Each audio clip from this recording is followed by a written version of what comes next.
Ahí está. Ahora estamos grabando. Bueno, estábamos viendo, en la clase pasada empezamos a analizar lo que son los arneros, el equipo principal de clasificación por tamaño en las plantas de chancao fundamentalmente. También veremos más adelante que se usan en algunos circuitos de molienda, la molienda semiautógena en particular, pero básicamente un equipo que se utiliza en chancao. Como ya vimos, no es siempre con una sola bandeja, con una sola malla que operan estos equipos. Pueden tener una, dos, tres, e incluso cuatro, pero la que usa cuatro se usa bastante menos, así que me voy a concentrar solamente en estas tres opciones. Una bandeja, o sea, una malla, para una alimentación y dos productos. Eh, Ejemplos de eso, ¿no es cierto? No, todo lo que vimos antes. ¿Ah? En todos estos circuitos, por ejemplo, que estoy colocando aquí, hay una alimentación que es F y dos productos, el sobre tamaño y el bajo tamaño. En el circuito cerrado directo lo mismo, se alimenta desde la descarga del chancador, sobre tamaño se recircula, el producto se va. Siempre es una alimentación y dos productos. Aquí también. Por lo tanto, no voy a dibujar eso porque ya está puesto antes. Sencillamente separar la alimentación en dos líneas, la que está sobre la abertura de la malla y la que está bajo la abertura de la malla.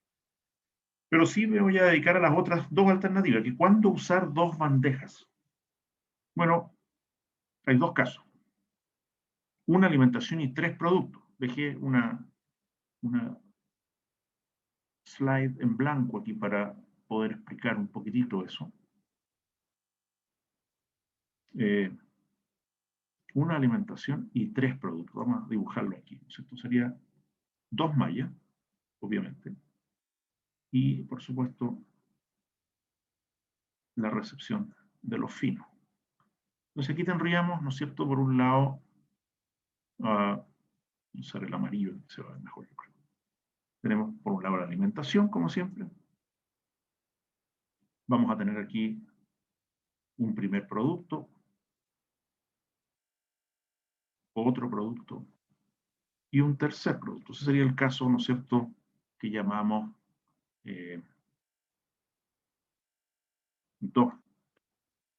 2A, ¿cierto? 2.A, creo.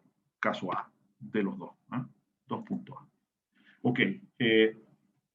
¿Cuándo usar esto? Bueno, uno podría usarlo, voy a colocar algún texto aquí como ejemplo, ¿no es cierto? Vamos a llamar F, como siempre, la alimentación.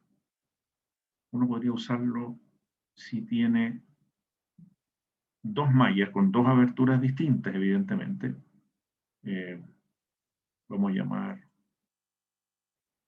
H1 a la abertura del que está más arriba y H2 a la abertura de la segunda malla. Entonces, obviamente, el primer producto aquí sería el más H1, o sea, lo que está más grueso que H1, que la primera abertura. El segundo producto sería bajo H1, pero sobre H2, o sea, pasa la abertura H1, pero queda retenida en la H2. Y finalmente, el fino es el menos H2, como siempre, ¿cierto? Lo que está más bajo que la segunda, lo que es más chico que la segunda abertura de la malla. Entonces, un ejemplo de usar esto, por ejemplo, sería, supongamos, voy a poner aquí un equivalente a un chancador, por ejemplo. Supongamos que estamos en la etapa en que estamos recibiendo el mineral desde el chancado primario. Entonces, una forma típica sería en este caso, ¿no es cierto? Este más H1 alimentando al chancador. Vamos a poner aquí el texto para que sepamos de qué estamos hablando. Ya podríamos hablar aquí, ¿no es cierto?, de un chancador secundario, por ejemplo, ¿cierto? Entonces está entrando todo el que está sobre H1 al chancador secundario. El producto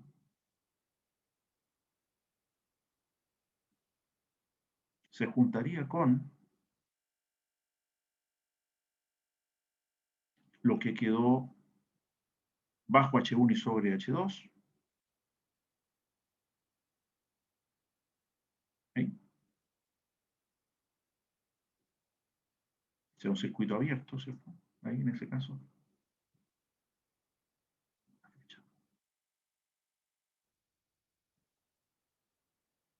Entonces, todo esto sería bajo H1 relativamente, lo que viene entre medio de las dos mallas, más lo que salga como producto del chancador secundario. Pero hasta ahí, ¿cuál es la necesidad? Sencillamente que en algún minuto uno podría, ¿no es cierto?, tener un material tan fino en la alimentación que incluso dé como para ir directamente a saltarse el chancador, no solo secundario, sino que ir al producto del terciario, por ejemplo. Es un caso típico, ¿cierto? Entonces tenemos una etapa de terciario en general, entonces lo que vamos a hacer ahí es que vamos a tener, por ejemplo, un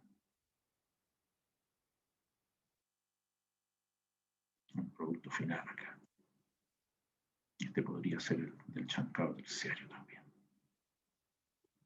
Por ejemplo, entendiendo como chancado terciario no solo el chancador, sino que con su correspondiente arnero probablemente, ¿no? Entonces aquí estaríamos haciendo, por ejemplo, la alimentación desde aquí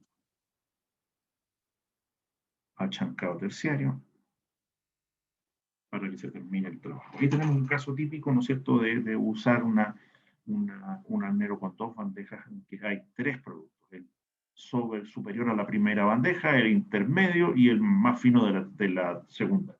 Obviamente ese es un ejemplo, ¿no es cierto?, no es el único, pero es una de las alternativas. La otra alternativa también dentro del 2A es cuando se trabaja con por ejemplo, minerales industriales. Voy a aprovechar este mismo mono aquí.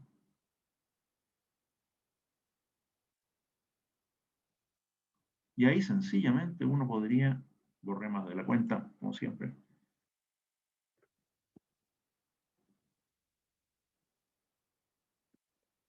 tener, ¿no es cierto?, sencillamente una separación de finos por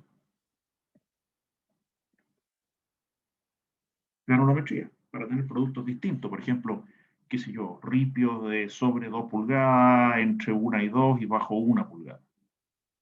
Esto se hace bastante frecuentemente y uno podría incluso aquí hasta suponer que esto va a ir a, a un chancado porque está demasiado grueso, que esto está demasiado fino y es un descarte, y que este es el producto. Pero esto hay que recordar que esto tendría validez fundamentalmente para una planta de árido, por ejemplo. Ahí tenemos otro ejemplo entonces de caso 2A. Un arnero con dos banderas. Pero hay otro caso, como vimos, ¿no es cierto? Ya, de nuevo borrar aquí para aprovechar lo que tenemos, ¿cierto? Ahí. Uno tiene otro caso que es el 2B,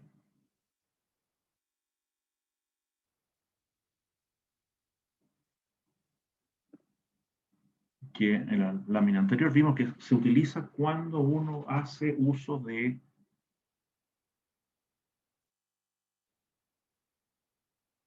una malla de protección. Es la misma idea de lo que hacemos en los tamices, cuando colocamos una malla de una abertura más grande para proteger aquella que va a cortar, ¿cierto? Y que de alguna manera, ¿no es cierto?, nos va a dar, aquí borré el H2, así que lo voy a volver a poner, segunda abertura, nos va a dar la protección de la malla que va a cortar. Entonces, por ejemplo, uno podría tener esto en el mismo circuito que vimos antes de chancado, por ejemplo, eh, secundario. Entonces, todo el que está sobre H1 alimenta a este chancador. Voy a poner aquí el texto, digamos. Chancador secundario. Pero este H1 vendría a ser en este caso no la malla de corte, sino que una malla de protección, MP le vamos a poner ahí, está para proteger solamente. Pero obviamente la malla de corte es la segunda.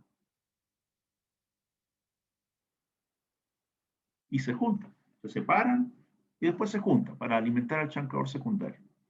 Y aquí tendríamos los dos productos, ¿no es cierto? Que básicamente serían...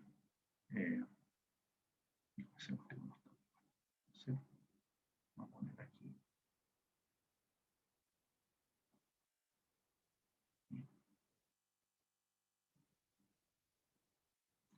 El producto final, ¿cierto?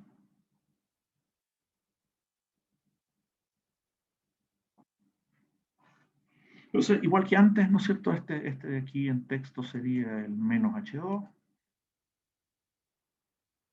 Este intermedio sería el menos H1 más H2. Y se juntan ambos. Entonces, aquí, ¿cómo está la relación de tamaños en este caso? Bueno, en este caso la relación de tamaños típicamente es la siguiente, ¿no es cierto? H2 es el que va a cortar, por lo tanto es aproximado, ya le he explicado otras veces que coloco el signo igual porque no tengo el signo de aproximado aquí, pero es aproximado, al setting del chancador secundario. Le vamos a llamar setting 2, ¿ya? Voy a escribir acá. Entonces, lo que está más fino que el setting 2, sencillamente se lo salta y va al producto acá abajo, es el producto de este etapa. Pero en cambio, estamos utilizando arriba de H2 una malla de protección que es mayor que H2, como es obviamente, como corresponde, y por supuesto mayor que el setting del chancador secundario. Un ejemplo numérico para que entendamos por qué. Bueno, si es el producto de un chancador primario, pueden venir piedras ahí tan grandes como 22, 23 centímetros. Y queremos cortar en 5. Entonces, una piedra de 22 centímetros sobre una malla de 5 tapa muchos espacios, muchas aberturas, y por lo tanto hace bastante más mala la clasificación. Entonces lo que hacemos ahí es poner una malla de protección más arriba, por decir algo, en 10 centímetros. Y las piedras más grandes entonces las separamos antes. De manera que H2 tenga una tarea más fácil de separar materiales más cercanos sin que haya estas piedras grandes tapando espacio. Ese sería como el caso típico de usar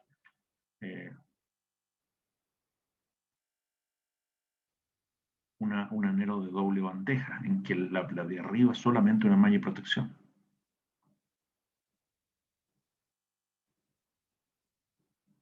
Entonces ahí tenemos los casos A y B de las dos bandejas. Alimentación y 3 productos, típicamente temas de áridos o cuando hay muchos finos en la alimentación y podemos incluso saltarnos el chancado terciario y ir directamente con una parte del mineral al producto final. O una alimentación y dos productos en que por protegernos de los gruesos usamos la mayor protección. Y la de 3 bandejas es la suma de todo, en el fondo, es una alimentación y 3 productos, como el caso 2A, pero en que además le ponemos una malla de protección arriba. Entonces la primera malla es para proteger, la segunda es para que se salte la etapa secundaria, por ejemplo, y la tercera es para que se salte la etapa terciaria al producto final. Entonces, no lo voy a dibujar porque es obvio, ¿no es cierto? Se obtiene. Y también para el caso de los áridos, en el que hay que separar por tamaño. Como dijimos en la clase anterior también, estas cosas no ocurren con una eficiencia perfecta. No se separa todo perfectamente. Por lo tanto, una vez más, hay que introducir el concepto de eficiencia. Y eso es lo que vamos a definir ahora. Eficiencia de Arneo. Eficiencia de Arneo se define como qué porcentaje o fracción, se puede poner en fracción también, pero típicamente usamos porcentaje. ¿Cómo se define? Como el porcentaje mineral bajo tamaño presente en la alimentación que se recupera efectivamente en el bajo tamaño. O sea, ¿qué proporción de lo que debería haberse ido a los finos se va efectivamente? Y esto en palabras sería material que pasa bajo la abertura, lo que efectivamente pasó a través de los hoyitos, dividido por el material que debería haber pasado por los hoyitos, multiplicado por 100 para que quede en porcentaje. Usando la misma nomenclatura que ya vimos, voy a devolverme un poquitín, ¿cierto? Por ejemplo, esta, cualquiera de estas, ¿cierto? Cualquiera de estas que está aquí. Entonces, lo que pasa es el GSU, flujo de sólido del undersize, del bajo tamaño. Y lo que debió haber pasado es el flujo de sólidos de la alimentación multiplicado por la fracción acumulada bajo el tamaño H en A. Voy a dibujar de nuevo entonces aquí para que no quede ni una duda de lo que estamos llamando, porque por supuesto con cada circuito hay un pequeño cambio de nomenclatura, ¿cierto? Este es nuestro anhelo típico. Vamos a tener entonces por un lado la alimentación, el sobre tamaño y el bajo tamaño. Entonces, poner el tiro como texto. Y tendríamos el GSO.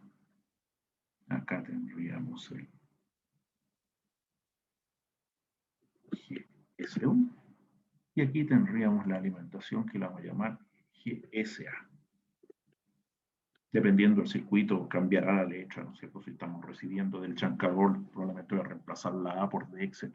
Pero esa es la idea, alimentación, grueso y fino. Y aquí tenemos, por supuesto, nuestra abertura, que la estamos llamando H siempre, ¿ya?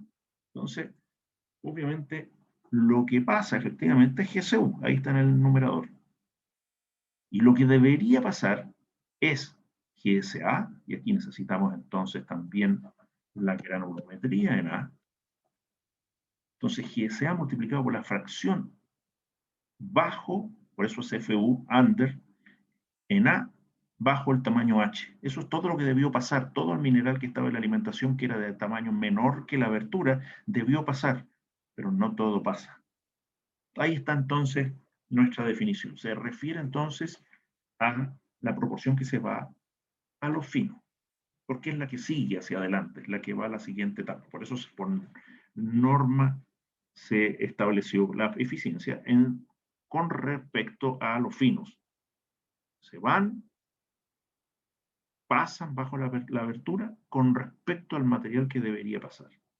Si uno hace un balance ahí, ¿no es cierto? GSA por FUA igual a GSO por FUO más GSU por FUU y despeja, puede encontrar esta misma expresión, pero solamente con granulometrías, lo cual es bastante útil porque algunos de estos flujos son difíciles de medir. Por ejemplo, es muy probable que el GSO sea sencillamente una canaleta por la que el mineral descarga a una correa. Entonces, medir el flujo ahí es muy difícil.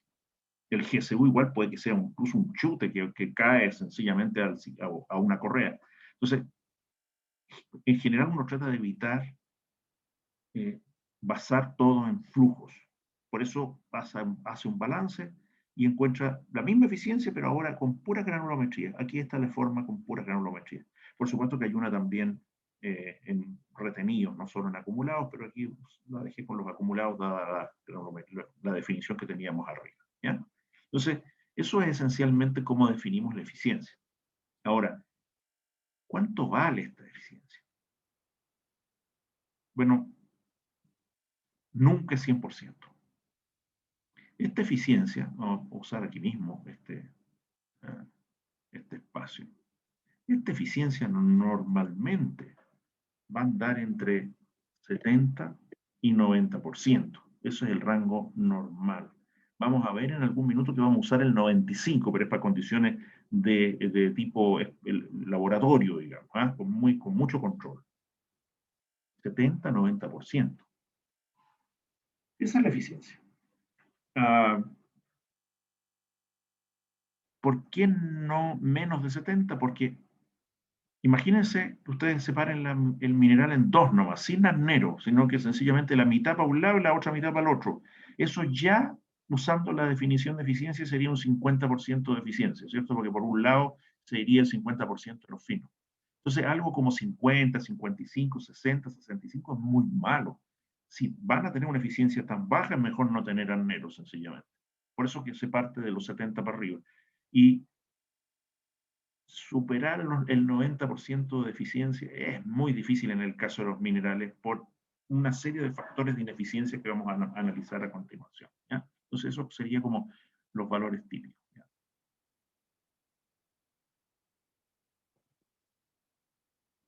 También es posible, para análisis fundamentalmente y para diagnóstico operacional, usar la misma definición pero ir tamaño a tamaño. Por eso que ahora a E le pusimos el subíndice I, la eficiencia del tamaño I. Por supuesto, es válida solamente para los tamaños menores que la abertura, porque los gruesos, a menos que la malla esté rota, y no es eso lo que estamos estudiando, ¿no es cierto? Si la malla está rota, lo que hay que hacer es cambiarla, no medir la eficiencia. Sencillamente vale desde el tamaño de abertura, que lo he puesto aquí en el gráfico clarito y marcado, H, la abertura. Entonces sería la misma definición, lo que pasa debería, dividido por lo que debería haber pasado, pero esta vez tamaño a tamaño. Lo que pasa del tamaño I es GSU por FIU, o sea, el flujo de mineral de tamaño I en el bajo tamaño, dividido por GSA por FIA, o sea, el flujo de mineral de tamaño I en la alimentación, para los tamaños menores que la abertura, o sea, para los finos, multiplicado por 100. La curva se va a ver así como está. Esta curva de eficiencia sirve, como dice ahí, para analizar, para hacer un diagnóstico operacional. Uno podría encontrar, ¿no es cierto?, situaciones como esta. Supongamos que esa línea roja es la típica curva de eficiencia de su arnero de todos los días. Pero un día, y aquí el pulso, ojalá que me ayude, se encuentran con la siguiente sorpresa. Voy a poner no en amarillo, porque si no, no se ve nada. Pongámoslo en azul. Se encuentran con la siguiente sorpresa.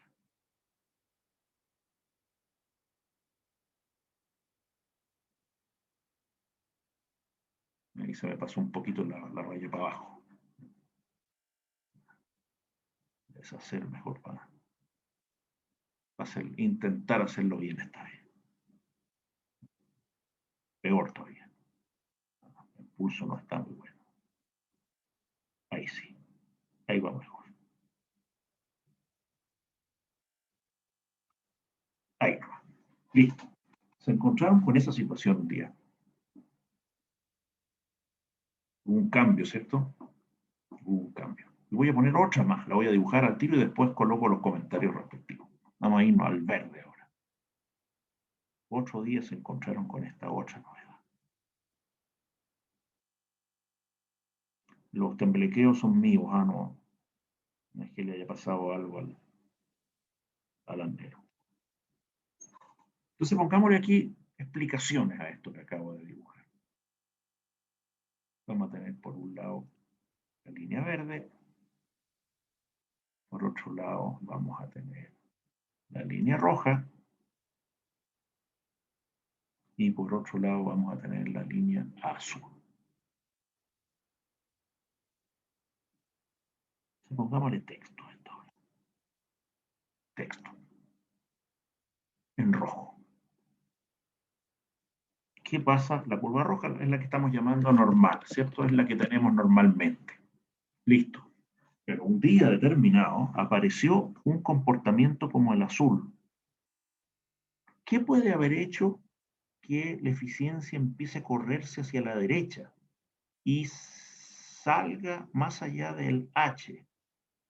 La única explicación para eso, porque insisto que aquí no estamos intentando representar la ruptura de la malla, es el desgaste, la deformidad de las aberturas. Aumento de, vamos a ver que eso lo voy a escribir en azul.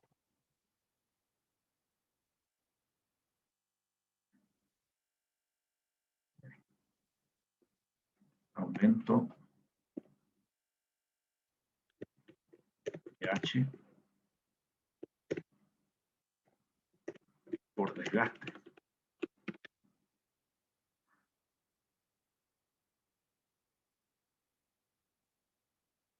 Estamos hablando de rotura, estamos hablando de que se fue deformando de a poquitito. Eso pasa con algunos materiales sobre todo. Ya vamos a conversar de los materiales con los que se hacen las mallas. Vimos en el video de la clase anterior que se puede usar plástico también, no solo metal. Y vamos a ver que también se puede usar goma. Pero ya lo vamos a conversar eso. Es bien importante tener este control porque el desgaste es paulatino, o sea, se van perdiendo milímetros por desgaste, o incluso décimas de milímetro, y por lo tanto uno no se da cuenta, a menos que empiece a notarlo en la curva de eficiencia. Y eso lo que significa es que hay que cambiar la malla, pues ya están las aberturas, los hoyitos ya no son los que eran originalmente cuando pusimos la malla, sino que se han ido abriendo, deformando un poquito. Típicamente le pasa eso, por ejemplo, a las mallas plásticas, más que a las otras. Y otro día nos apareció esta curva verde rara. Se perdió eficiencia en todos los tamaños. ¿Qué puede haber pasado? Bueno, es lo que describimos la otra vez como, no sé qué verde usé aquí, parece que este, como enceguecimiento. O sea, hubo, parece que no era este el verde, sino que era el más oscurito. Ahí, se ve mejor. Listo. Enceguecimiento. O sea, muchos hoyitos se fueron tapando con partículas que fueron quedando atrapadas, y entonces hubo una pérdida general de eficiencia porque evidentemente el material encontró menos espacios para pasar, pasó menos, sencillamente. Entonces, si se fijan, este tipo de control de eficiencia por tamaño sirve para el diagnóstico. El otro, el que acabamos de ver global, que no es función del tamaño, sino que es para todo el arnero, obviamente que lo vamos a ocupar tanto para el dimensionamiento de los arneros, como para tener una idea general y compararla con otros arneros en paralelo, etc. Entonces, eso es básicamente de lo que se trata la eficiencia, tanto la global como la por tamaño. Ahora, igual quiero dedicarle unos minutitos a analizar qué causa esto que la eficiencia no sea del 100%. Voy a ocupar este espacio que está aquí, aunque no estemos hablando necesariamente de la eficiencia, pero vamos a poner igual, porque aquí tengo el espacio necesario, vamos a poner por aquí. Entonces, salir como texto aquí, en el amarillo, yo creo que es el que se ve mejor. Entonces, una pregunta, entonces. Una pregunta. ¿Por qué E es menor al 100%? Esa es la pregunta. E, no es su I, E, la eficiencia global. Esa es la pregunta. Vamos a la respuesta. La respuesta es que hay varias causas de ineficiencia.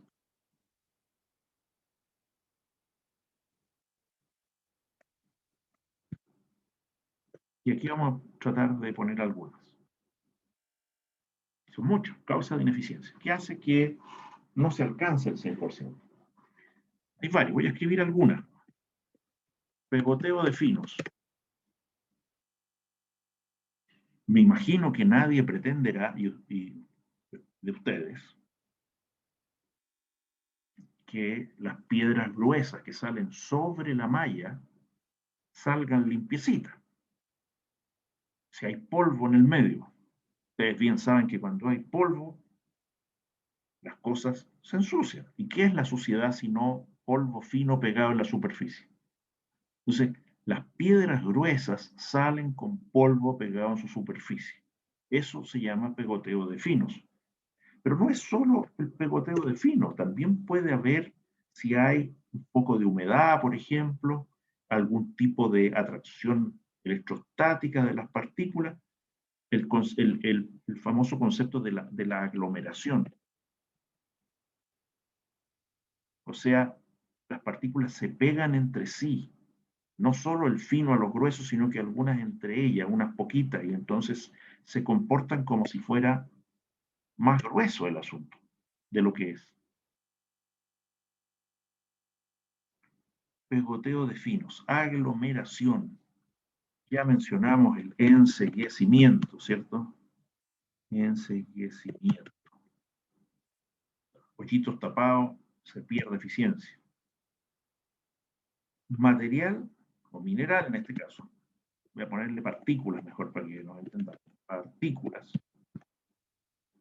cercanas en tamaño, ¿no es cierto? Voy a poner de tamaño mejor, de tamaño cercano a H. Faltó la O ahí. Ya vamos a explicar ese, pero voy a tratar de escribir unos pocos más. Partículas de tamaño cercano a H. Espesor del lecho.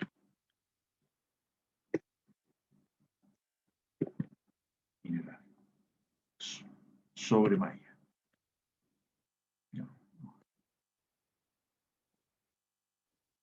Dejémoslo así, se entiende.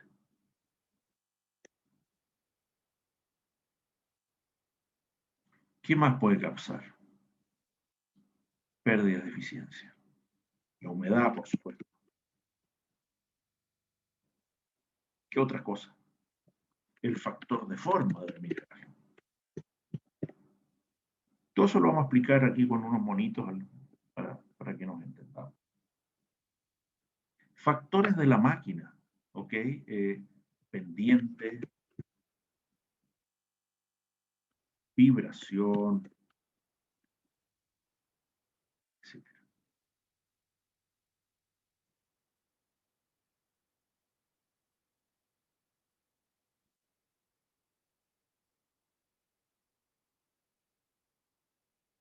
Etcétera. Hay otros pocos más, pero ahí están como los más importantes. Expliquemos algunos. El pegoteo de finos ya lo expliqué, ¿no es cierto?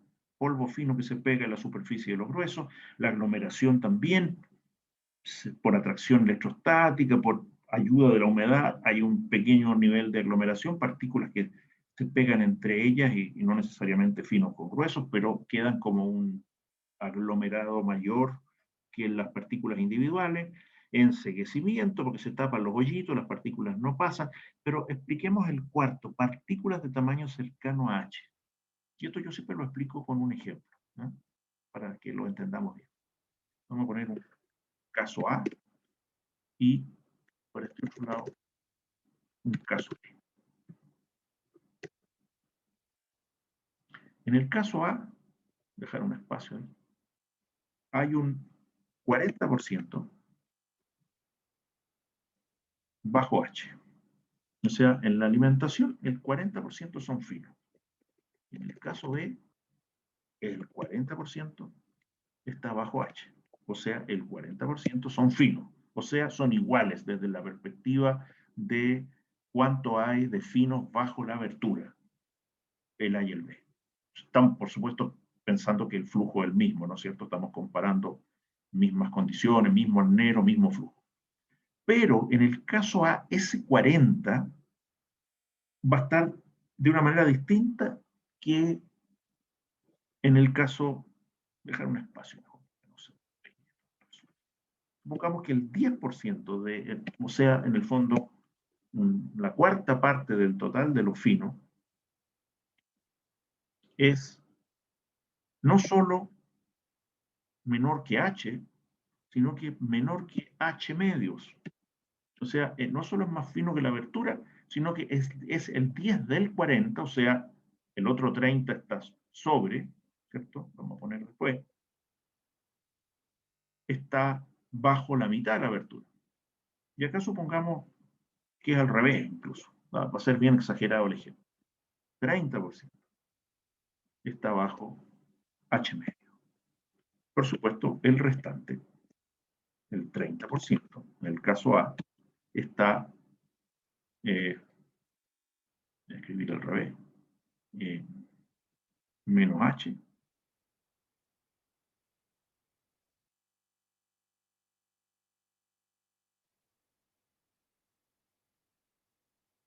No, pongámoslo como lo estábamos colocando, si no se va a enredar un poco. Bajo H, pero sobre H medios. El complemento, ¿no es cierto?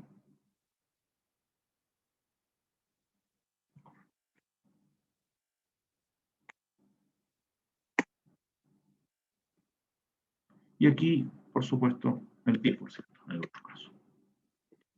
Bajo H y sobre H medio. Ahí están los dos casos. Bueno, una rayita aquí para diferenciarlos bien.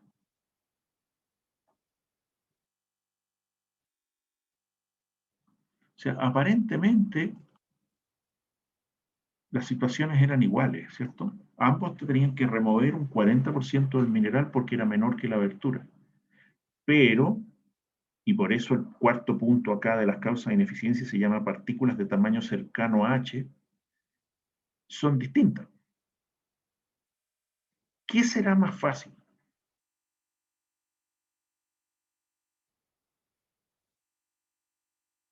Hacer un solo dibujo para entendernos bien.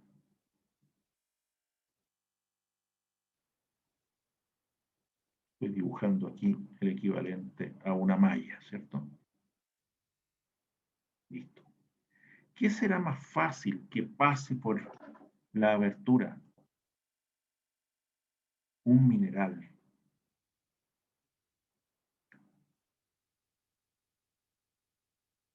de este tamaño,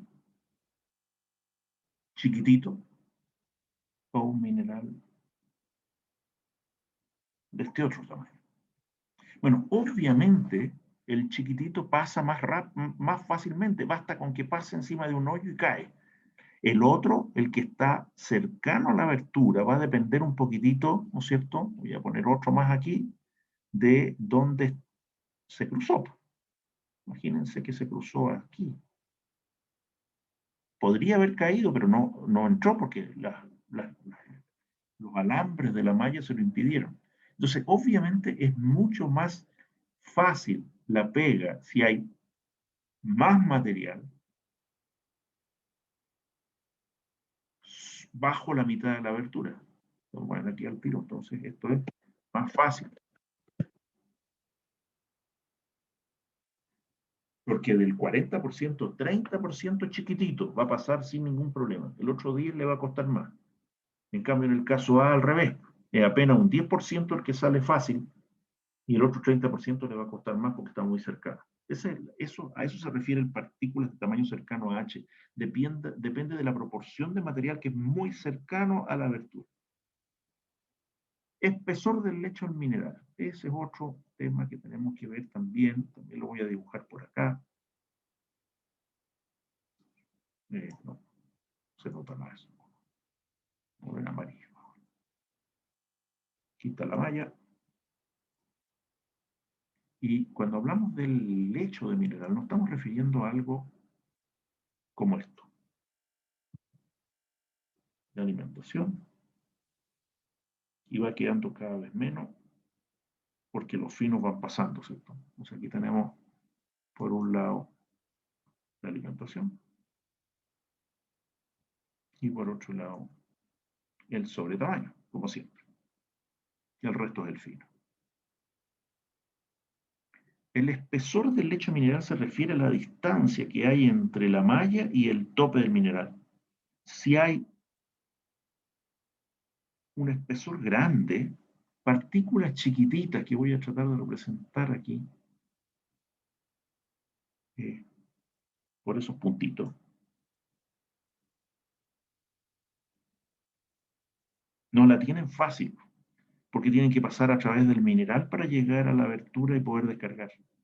Entonces, espesores muy grandes del lecho mineral hacen difícil la clasificación y afecta la eficiencia. La humedad, bueno, ya está dicho, ¿no es cierto? Se puede formar pegoteo, pero además pueden generar barro y el barro se mueve distinto, tapa orificios, etc. El factor de forma también vamos a dibujarlo, a pesar de que es bastante obvio, ¿no? Tenemos una malla aquí. El chueca es así que esta también la voy a poner chueca. Tenemos una malla así y las partículas de las que estamos hablando, una es así.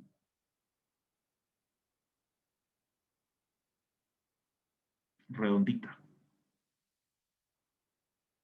La va a tener harto más fácil para clasificarse, No sé si puedo hacer, espero que sí. Sí. Que una que es así. Aunque el diámetro de esta sea igual al diámetro de esta otra, no sé si me quedo así o no, depende cómo esté orientada, si va a pasar o no. Es bastante difícil, y ni hablar si la partícula en vez de ser así como esférica o ovalada, fuera medio laminar, así como esta que estoy dibujando. O sea, la forma que va a tener la partícula va a influir si pasa bien o no. Los otros factores, si la pendiente de la malla es muy grande, pasa muy rápido, no alcanza a clasificarse bien, la vibración que hace que se clasifique mejor o peor, etcétera. Hay un montón de otros factores que van a influir sin lugar a duda en la eficiencia. Pero esos son como los más importantes, los más críticos, ¿ya? Entonces, lo que quiero destacar ahora es lo siguiente. Voy a poner una de estas flechas. Esto, el ticket. ¿De qué depende el pegoteo de finos? De la cantidad de finos, de la adhesividad del mineral. Esa no la escribí, ¿eh? Pero la vamos a poner aquí al tiro. Asociada aquí con el pegoteo de finos, por ejemplo, y con la aglomeración, en realidad con ambas. Adhesividad.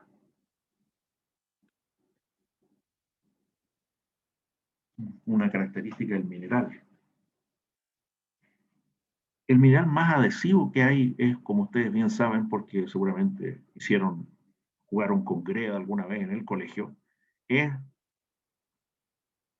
la presencia, ¿no es cierto?, mayor o menor de arcillas. Las arcillas son muy adhesivas. El agua contribuye además a hacerlas aún más adhesivas. Entonces, si el mineral es muy adhesivo, vamos a tener mucho pegoteo de fino, vamos a tener mucho, vamos a poner aquí color distinto, mucha aglomeración. Entonces, básicamente es una característica del mineral, qué tan adhesivo es. El enceguecimiento va a tener que ver, en cambio, con mi política de cambio de mallas, con el material que elegí, etcétera, con si tengo o no un sistema de limpieza. Por lo tanto, puedo trabajar con él en la ingeniería. Partículas de tamaño cercano a H. Bueno, es la granulometría del mineral. No hay nada que hacer. Espesor del lecho del mineral. ¿De qué depende el espesor del lecho del mineral? Y aquí vamos de nuevo a incluir otro texto. Aquí es fundamental la densidad aparente. Densidad aparente. Esto está íntimamente ligado al espesor del lecho mineral, ¿cierto? Vamos a poner aquí estas flechitas dobles. Ahí. Densidad aparente. Un mismo tonelaje con un mineral de poca densidad aparente es un gran volumen. Por lo tanto, es un lecho espeso, bien una cantidad mineral hacia arriba y la malla bastante grande. Si en cambio la densidad aparente es alta, un mismo tonelaje es poco volumen. El volumen se traduce en espesor, obviamente, porque el ancho es el ancho del arnero, no tiene más vuelta. Por lo tanto, ese aumento de volumen o disminución de volumen es espesor. Por lo tanto, alta densidad aparente, bajo espesor, baja densidad aparente, alto espesor. Y eso va a influir, por supuesto, en la eficiencia. Entonces, volviendo a los tickets que estábamos usando, ¿no es cierto? También aquí hay un factor que es propio del mineral, el de la densidad aparente. La humedad también es una característica que va a venir con el mineral que estoy tratando. No, imposible pensar que voy a secar el mineral antes de clasificarlo. Entonces, por supuesto, es un hecho de la causa. El factor de forma, si es más esférico, más laminar, más acidular, etcétera, son características del mineral. La pendiente, la vibración, sí son, por eso le pongo el ticket verde, producto del cálculo que hagamos. Pero si ustedes se fijan, hay algunas cosas que podemos manejar y otras que no podemos manejar, que son características del mineral. Y por lo tanto, lo que todo eso implica, lo voy a escribir aquí en texto para que quede, ¿no es cierto? Lo que eso implica es que hay una ineficiencia intrínseca.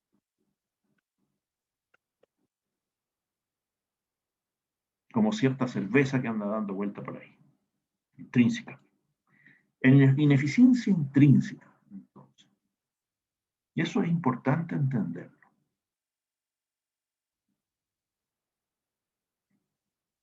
Estos factores de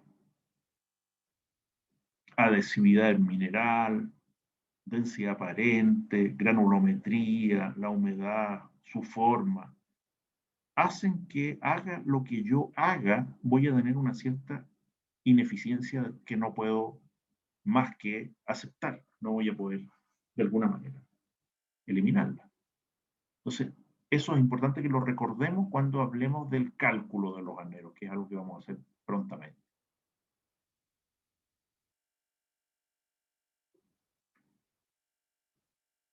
¿Cómo determino y qué determino de un anero para comprarlo, instalarlo y operarlo? Lo que llamamos el dimensionamiento. El dimensionamiento de los aneros parte, a pesar de que, como dijimos en algunas clases atrás, voy a volver ahí, uno establece el ancho y el largo, A por L, sin hacer la multiplicación, sino que diciendo que era un anero de tanto por tanto. Para llegar a ese tanto por tanto, para llegar a ese ancho por largo, hay que determinar el área de arneo que uno necesita. ¿Cuántos metros cuadrados de malla yo necesito para clasificar mi mineral? La forma de hacerlo está basada en relacionar los finos que yo quiero remover del arnero para una abertura dada y para un cierto flujo, con lo que llamaremos una capacidad básica obtenida de catálogo, o en realidad más que de catálogo, de textos, para condiciones estándar con mallas de diferentes aberturas. Entonces es importante entender aquí que vamos a tener, ¿no es cierto?, la siguiente situación. Después viene de nuevo la ecuación, así que la vamos a ver de nuevo, pero la voy a escribir aquí mismo para explicar los términos que están. Estamos diciendo que el área de arneo, le voy a poner unidades a esto, ¿eh? No, no necesariamente tiene que tener estas unidades que yo le voy a poner, pero es para que nos entendamos.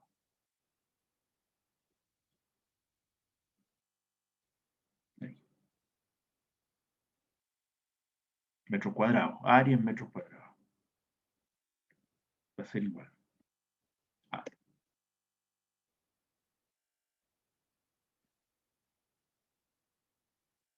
le voy a poner el numerador acá arriba y el denominador abajo. Dice, relacionar la cantidad de finos a ser removidos. Eso ya sabemos cómo representarlo, ¿cierto? Porque eso lo hicimos cuando hablamos de la eficiencia. Dijimos, bueno, lo que yo necesito es, si conozco mi flujo de sólidos de alimentación y lo multiplico por la fracción bajo el tamaño H que hay en esa alimentación, tengo todos los finos que necesito remover y le vamos a poner unidades, que son las unidades del flujo, por supuesto, el FV en fracción, toneladas por hora. Listo. Ahí está el numerador. Eso es lo que yo necesito sacarle al mineral. Todo lo fino. Agua sólido de alimentación multiplicado por la fracción bajo la abertura H. Y eso lo voy a relacionar, dice aquí el texto, ¿no es cierto?, con una capacidad básica. Vale decir algo que voy a llamar C. Capacidad básica, que va a tener las siguientes unidades para que dimensionalmente quede correcto esto. Van a ser las toneladas por hora por cada metro cuadrado que yo tengo de malla en mi condición de laboratorio, mi condición piloto, estándar. Voy a dejarlo hasta ahí, después escribo al lado. O sea, si esto fuera tal cual, sin lo que voy a escribir a continuación, arriba tengo las toneladas de fino que quiero sacarle al mineral. Flujo por la fracción bajo la abertura. Y abajo tengo algo que alguien midió, que es la capacidad básica de remover una cierta cantidad de toneladas por hora por cada metro cuadrado de malla. Como es obvio, dimensionalmente, si divido toneladas por hora por metro cuadrado, me quedan los metros cuadrados de área que necesito. Pero eso sería si mi mineral fuera igual al que usaron para obtener la capacidad básica. Y eso no va a ser nunca así. O sea, en la mayoría de los casos van a haber factores que van a corregir. Y eso los voy a llamar factores de corrección.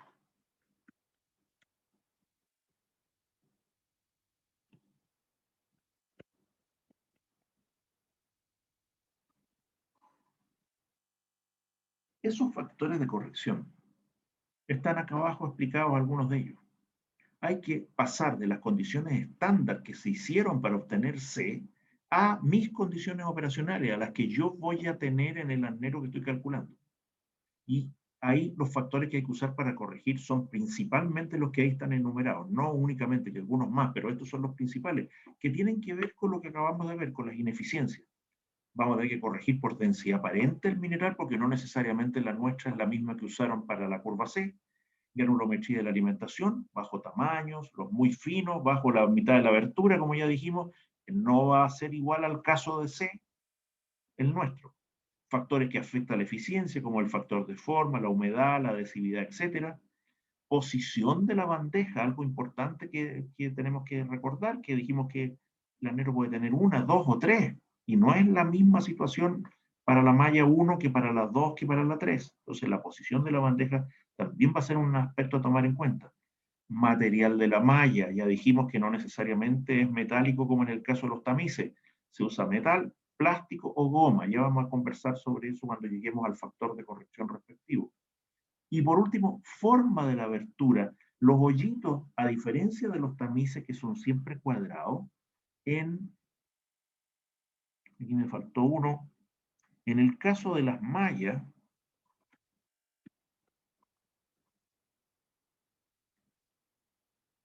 los hoyitos no tienen por qué ser necesariamente cuadrados.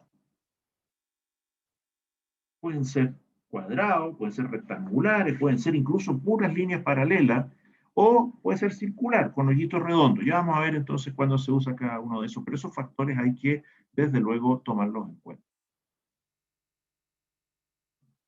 Como estamos de hora, todavía tenemos un poquitito. Ya. Entonces aquí está la ecuación representada en su generalidad. Así vamos a dimensionar. Aquí no le puse las unidades, pero vamos a subsanar eso inmediatamente.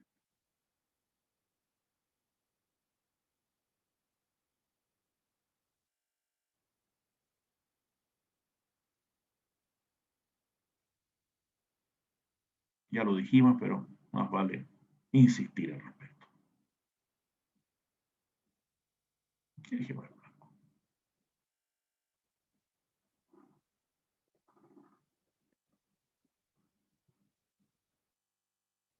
Uy, me salió un 1 que no quería.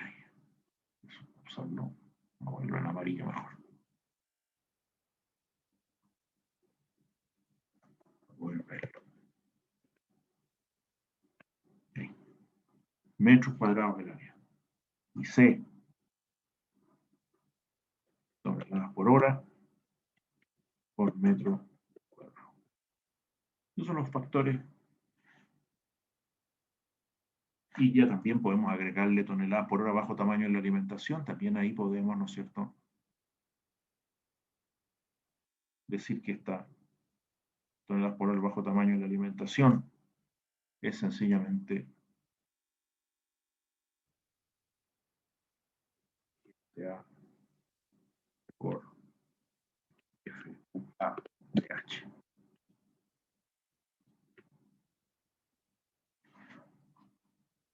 Todos los demás, todo ese alfabeto que está ahí, todas esas letras, ¿cierto? Salen ahí,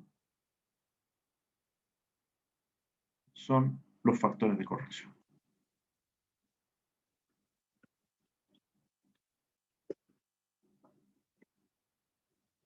Más que de corrección propiamente tal, como son más bien de ajuste, ¿cierto? Son sencillamente lo que permite pasar de las condiciones de laboratorio en que se determinó C a las condiciones que yo espero tener en mi mineral. Y todos esos factores, 11 factores que están ahí, P, K, F, H, B, E, S, T, O, T y W, van a ser las diferencias. Y entonces, vamos a empezar a analizar estos factores y vamos a matar 3 pájaros de un tiro y vamos a hacer 3 cosas con esos factores. La primera cosa que vamos a hacer es decir cómo se encuentran esos factores de corrección. Pero el segundo beneficio que vamos a tener es que justamente vamos a ir viendo cómo influye cada una de las cosas, porque uno no corrige por cosas que no afectan, ¿cierto? Por lo tanto, las cosas por las que vamos a corregir son justamente los elementos que afectan mi clasificación. Y entonces vamos a ir aprendiendo más de cómo trabaja el apneo y cómo se afecta esa eficiencia de apneo con los diferentes elementos que vamos a considerar en los factores de corrección.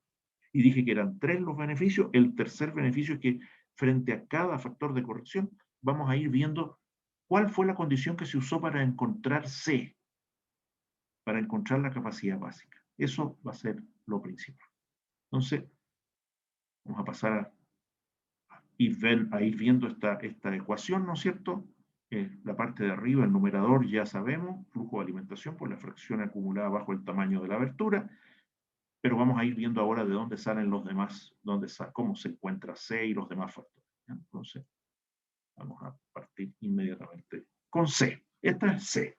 Esta curva está en 2 tandas, ¿eh? Porque si no sale muy chiquitita.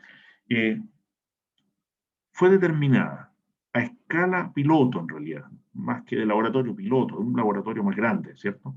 Haciendo lo siguiente, se tomaba una cierta malla de una cierta área, de una cierta abertura, se alimentaba mineral y se medía las toneladas por hora de finos que se podían sacar. Y se dividía las toneladas por hora de fino por el área de la malla. Por eso que el eje Y es toneladas por hora por metro cuadrado. Aquí es donde está la curva, perdón, el valor de la capacidad básica. Aquí, en el eje Y. Aquí está C. Listo. No quedó muy bonito ese color, así que cambiémoslo a uno que se note más. Ahí está C. Y abajo está la abertura. O sea, esto que tenemos acá abajo es lo que llamamos H. La abertura y la malla. Y está en 2 tandas. Para tamaños finos, esto para separaciones menores que 1 pulgada, 25 milímetros, 2,5 centímetros, 1 pulgada. Y la que sigue, la siguiente, para sobre 25 milímetros, que para aberturas mayores a 1 pulgada. Entonces, lo que hicieron fue ir encontrando puntos y unieron esos puntos con esta curva. Por supuesto, no se hizo para absolutamente todas las aberturas, sino que para muchas aberturas típicas, ¿no es cierto? Y se fueron encontrando los puntos y se unió todo esto en esta curva C. Por lo tanto, uno funciona ahora con la curva. Entonces, si uno quiere calcular, por ejemplo, la capacidad básica para una malla de 20 milímetros, entonces viene al 20, va a la curva y lee a este otro lado que son 40 y qué sé yo, 7 toneladas por hora por metro cuadrado. Así obtiene la capacidad básica.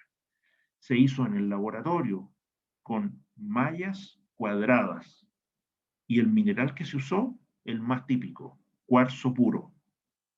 ¿Ok? Hay que acordarse de eso y vamos a ir viendo los factores en la medida que sigamos. Entonces, voy a borrar esto para poder avanzar.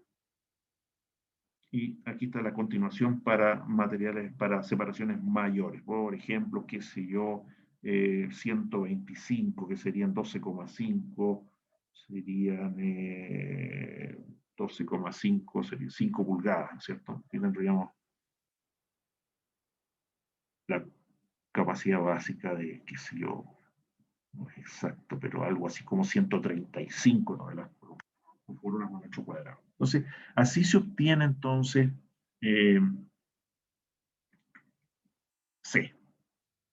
Y lo que viene ahora entonces, lo voy a dejar iniciado, no lo vamos a ver todos en la clase de hoy, pero los primeros sí, es ir encontrando los factores de corrección y cómo influye.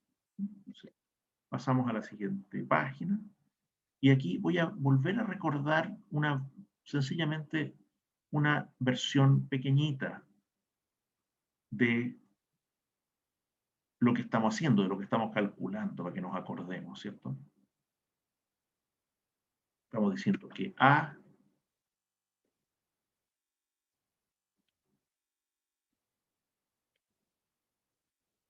es igual a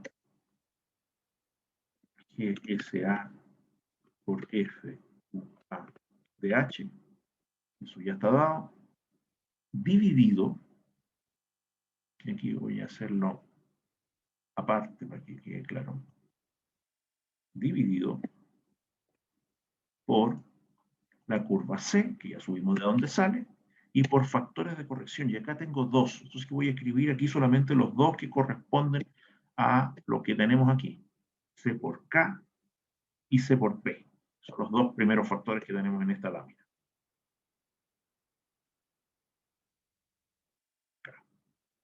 Por un cierto puntito, puntito, son los demás que veremos en las próximas clases. Ahí vienen todos los demás. Entonces, ¿qué es lo que es P? El primer factor de corrección justamente tiene que ver con las densidades. Aquí está planteado en densidad real.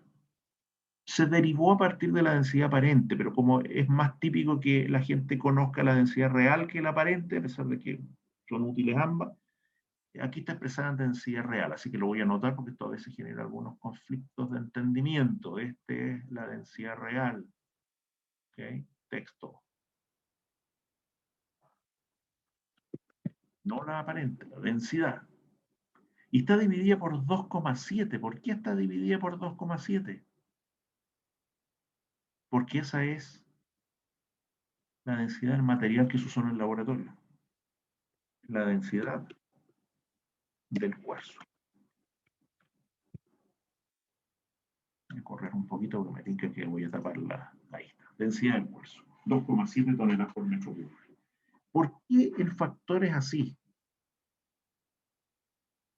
Porque la idea es, si estamos usando una capacidad básica determinada en el laboratorio con cuarzo, mantener con mi mineral el mismo volumen que ellos tuvieron, porque si no tendríamos un espesor mayor o menor que el que ellos usaron y por lo tanto C no tendría sentido. Entonces, en la medida que uno, y aquí voy a cambiar de colores porque estamos hablando de otra cosa, en la medida que uno tiene claro, ¿no es cierto?, que si tomo un volumen y lo divido por la densidad del cuarzo, perdón, si tomo un tonelaje, el flujo que va pasando por arriba, lo que va en el numerador, ¿cierto? Tonelaje. Lo divido por la densidad. Tonelada dividido por tonelada por metro cúbico me está dando volumen. ¿Cierto? Ahí estaría la ecuacioncita que estamos usando. Ahí va a quedar clarito. Tonelaje dividido por densidad igual volumen. Y ya una vez que tengo el volumen, hago volumen por densidad y obtengo de nuevo tonelaje. Como es obvio, ¿cierto? Si yo lo que estoy haciendo es encontrar un factor P que me corrige C, que son toneladas por hora por metro cuadrado, o sea, un flujo por unidad de área, pero pensemos en el flujo. Si yo divido por la densidad del cuarzo, ahí está, divido C por la densidad del cuarzo, tengo el volumen de cuarzo que trataron, y ese lo multiplico por mi densidad, ρS, obtengo el flujo que puedo tratar. O sea, estoy corrigiendo C para mi mineral que tiene una densidad distinta a la densidad del cuarzo. Es fácil ver aquí, yo voy a poner una cosita, que si no se ve muy feo esto, ¿no es cierto? Esto es así. Es fácil ver aquí qué efecto tiene la densidad. ¿Qué pasa si mi mineral es más denso que el cuarzo? Por ejemplo, un mineral de fierro podría tener una densidad de 3,8 en vez de 2,7.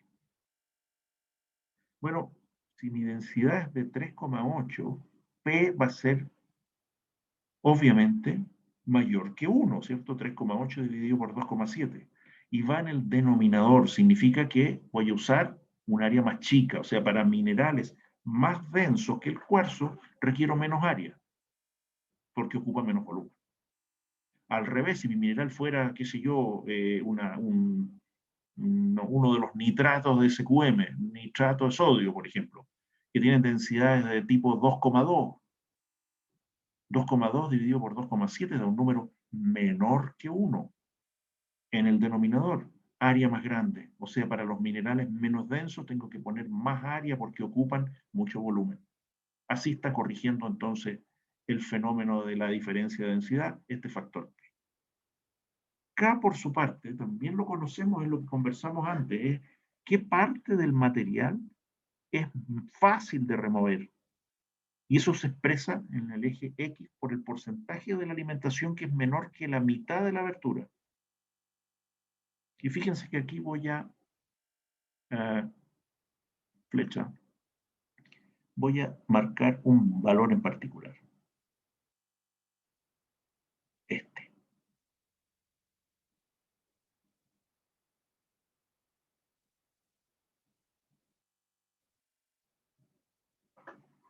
¿Qué significa que el factor sea 1? ¿Qué hubiera pasado, por ejemplo, en el factor P si la densidad mía fuera 2,7 también? 1, no corrige, usa el mismo valor de C del laboratorio. Acá en K pasa lo mismo. Para un 40% menor que la mitad de la abertura, el factor es 1, o sea, no corrige.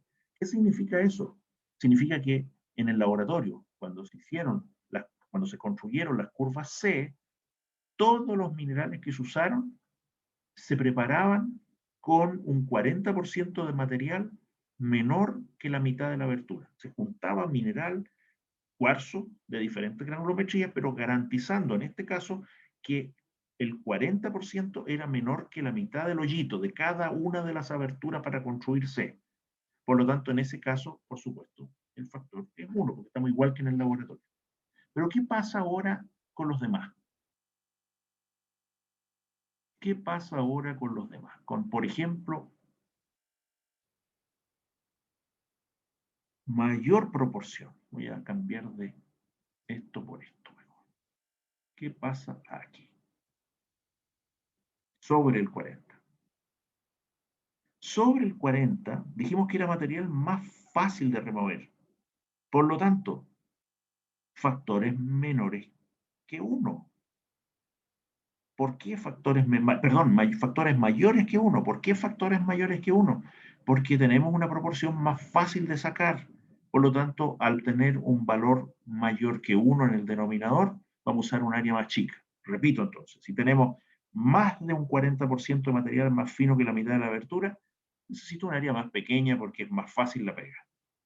Al revés, si tengo menos de un 40% menor que la mitad de la abertura, que sería el caso aquí, no se puede hacer así, hay que hacerlo con el otro, hay que hacerlo con esto. ¿Qué pasa en este otro caso? Entonces, en este otro caso, obviamente, tenemos factores menores que 1 en el denominador, área más grande. ¿Por qué? Porque lo que hay que remover es más difícil de remover porque tiene menos material finito, menor que la mitad de la abertura, lo cual significa que el resto es grueso dentro de lo fino, o sea, es cercano a la abertura, es difícil de remover. Por lo tanto, áreas más grandes. Entonces estamos corrigiendo en el área en función de si es más fácil porque hay más material finito menor que la mitad de la abertura o si es más difícil. La proporción de material bajo la mitad de la abertura es menor que el 40% que se usó en el laboratorio. Entonces, así se corrige entonces por esta condición. Yo creo que este es un buen minuto para que nos detengamos. No sé si hay alguna pregunta. Nunca hay, pero siempre está la opción de que puedan preguntar si se quedaron con alguna duda. Parece que no. Vamos a detener la